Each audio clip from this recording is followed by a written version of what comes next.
May idol. Maganda pang upuan to. Upuan to sa mga nag-opisina kaya. Computer chair kung tawagin. Yan. Putol to mga idol. Ayun o, putol. Yan. Kaya ginank na lang to ng putol. May pinag-weldingan pero hindi kumapit. Kaya ginank na ng may-ari. Sayang. Binili ko ng 50 pesos lang to. Kaya re-repair natin to. Welding natin ng ayos.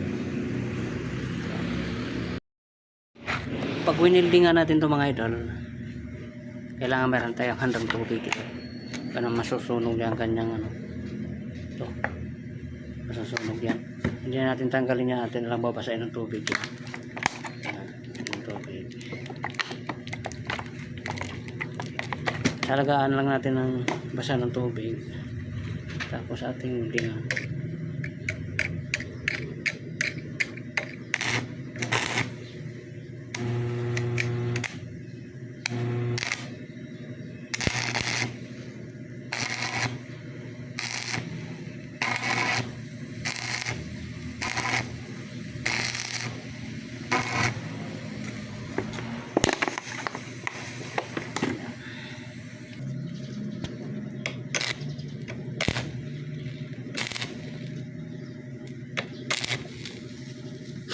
Yan mga idol, ayos na.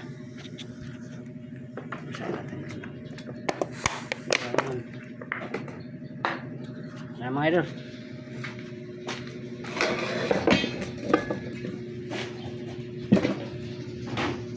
Yan. May upuan na tayo. Halagang 50 pesos mga idol. Ito na yung mga idol ang ating upuan. Yan na. Na-welding na natin ng ayos. Yan. Wala nang butas. So, kanina may butas yan eh. May putol din diyan. Tapos nilagyan lang ng epoxy nangyari. Sa kabila meron din epoxy pero hindi pa naman ito natanggal. Nari lang. Hindi na kaya ng epoxy kaya wala ginag na ng may-ari. Yun na, yun na upuan mga idol. Yun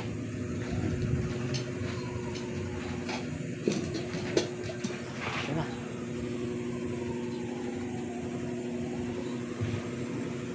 Pwede na yung magamit mga idol. Thank you for watching.